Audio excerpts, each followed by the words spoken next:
I'm so sorry she hurt you like that, but you're not affected by this at all? Well, I had to teach myself never have any hate towards anything or anyone. Hate does nothing to make your life better. Just love everyone, love everything, and be so slow to anger. You are so different from every other man I've had, especially the last one. The last man I had, he was this football fan, and every time the Falcons lost, he would just get mad and throw a fit. As he should be. That team was up. You had a chance to win the game, and you blew it away yet again. What's going on, Falcons fans? Logan here. Welcome back to Rise Up Rundown. And if you're new here, welcome. I hope you all recovered from last Sunday's heartbreaking loss versus the Saints, because for me, I did not.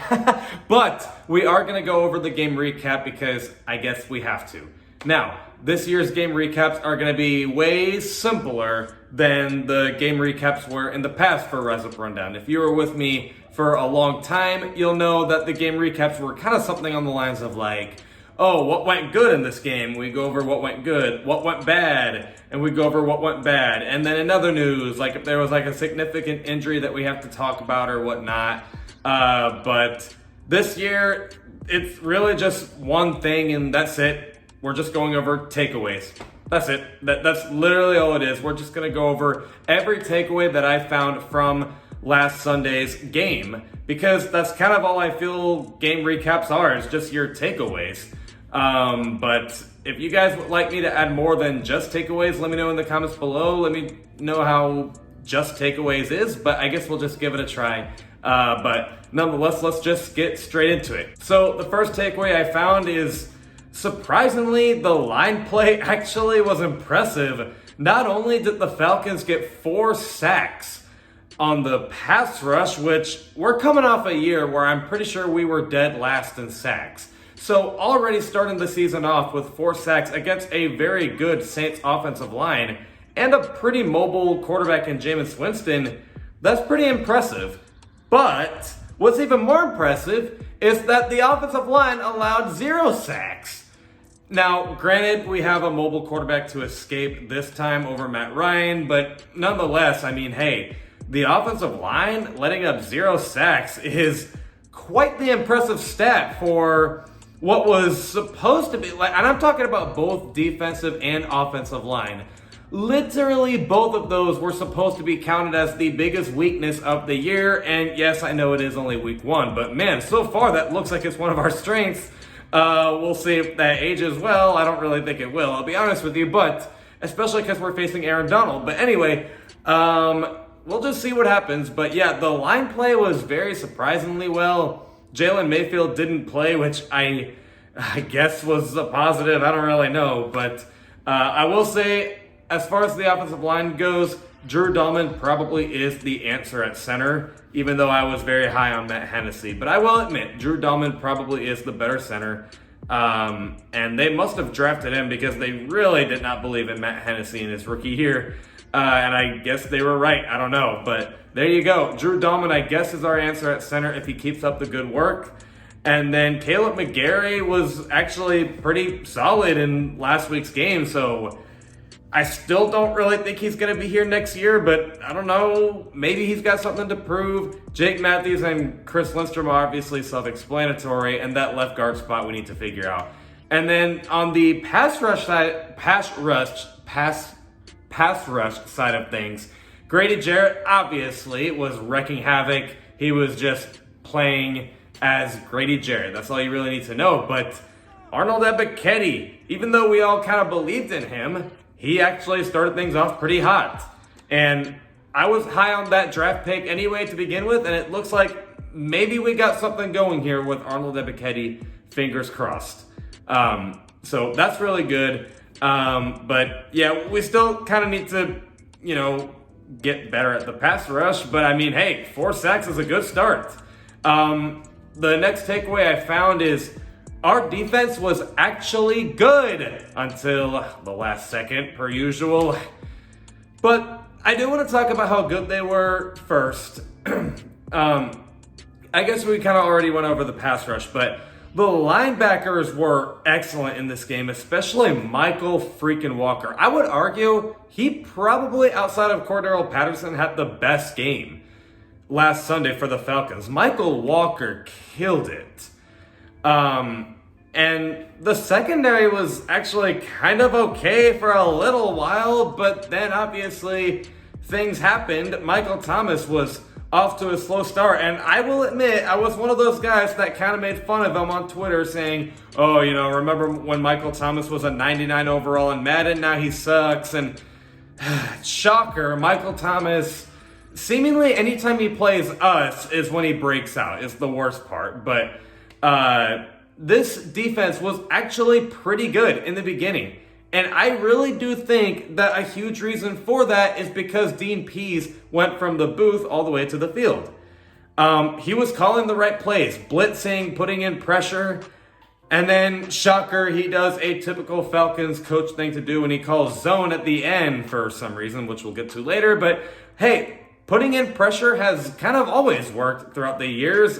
I don't know why we can't just continue to do that, but if we just continue to put in pressure, I think this defense might actually be legit. You saw the pass rush. It was actually getting in. How many QB hits did we have last week? I honestly don't remember, but it definitely was a good pass rush. And the secondary had it for a little bit. And obviously that's because of how good the pass rush was affecting the quarterback. Jameis Winston was struggling. Dean Pease, he does not sugarcoat what he says in the media. I think he really does want this to work. Now, finally, we'll get into what didn't work. AJ Terrell did not have a good game, which was very surprising to see, honestly. I was kind of heartbroken. I was like, really? What's going on? He did not, he was terrible, like just getting hurdled over and cooked by Michael Thomas, who hasn't played and gotten a touchdown since 2019. Like, that was embarrassing. He'll get better, but wow, that was terrible. And then the pass rush, because we're doing zone, of course there's not as much pressure. And I don't know why we're doing zone. Why would you fix what's not broken? Why are we doing zone? This is literally what we've been doing ever since 2020. Like, do you remember when we played, I think it was against the Saints at home. In 2020, we were putting in pressure on like first and second down. And then every third down against Taysom Hill, we would go zone and they'd get that first down. Why are we doing zone? This does not work. Put in pressure. This is clearly the Falcons' identity on defense at the moment. Stop doing zone. What is the point? He's all talk and like pump his chest in the media and saying, oh, you guys write us off, but our players, I don't want these guys believing whatever the media says. The defense is going to be excellent, and we're gonna prove a lot of people wrong. And he does that for a little bit, and then shocker, he does typical Dean Pease things to do, and he finds a way to make this defense coaching very questionable. So please get that straight before you pump your chest in the media. Please, have to say that. People might get mad at that, but I'm just saying, like he's acting all tough in the media, and then that crap happens. But overall, this defense was very, very good. Just stop doing zone is all I really need to say. Just stop doing that. It doesn't work. We'll also get into the offense. Arthur Smith is to blame for some stuff too. Some people have already kind of gotten at me about the whole, oh, do you still believe in Arthur Smith? Because I was a big Arthur Smith believer. So I guess my third takeaway is Arthur Smith. Arthur Smith does need to take accountability. I did think that what he said to the media was very dumb, where he said, oh, you guys wrote us off. We don't care. We got 16 games left or whatever. Basically, he was saying that the media sucks, is all he's really saying. And there's a tweet that says it perfectly. I'll probably put it up in the screen somewhere. But they said it perfectly. People's expectations on Arthur Smith were very unrealistic. Like, he was not like Dan Quinn. Dan Quinn came in with what was honestly a pretty good Falcons roster. It wasn't all the way complete, of course, but it was a pretty good roster. Matt Ryan as your quarterback, Julio Jones as your receiver. It was a good team. But for Arthur Smith, I mean, this team was literally rumored to have the worst roster in the league. Now, is that the case? At the moment, not really. We played good, but I mean, still, people said that this was the worst roster in the league, and people are already expecting Arthur Smith to turn things around. Like, you got to be a little realistic here. This is obviously going to take time, and I do think Arthur Smith is getting too much crap, and I do still believe in Arthur Smith. I do still think he's the answer at head coach. And you also have to know this is only year 2 as a head coach, and that was week 1 of year 2. There is plenty of time for him to develop. Hold on, guys. Let's cut some slack on Coach Smith. He needs to take accountability, and yes, his coaching in the end was very questionable. I'm not denying that. Why punt it on, 4th and 1, when you can just go for it with probably either a QB sneak or like a run with Patterson, who was dominating all game. All you needed was a first down on 3rd and 1, and they blew it somehow, but 4th and 1 is not all that, controversial to just go for it and waste the clock. So, yeah, but obviously coaching and accountability needs to be there for Arthur. But there's plenty of time, and let's be honest, he called a great game throughout the entirety of the game until the last second. So let's not ignore that. He called a great game. But let's get into the offense, and this kind of has to do with Arthur Smith if he's an offensive-minded guy. The offense was so, it was on and off, honestly. The run game, as I said, over the offseason was a surprise, at least so far. Cordell Patterson had a touchdown and 120 yards on only 22 attempts or something like that.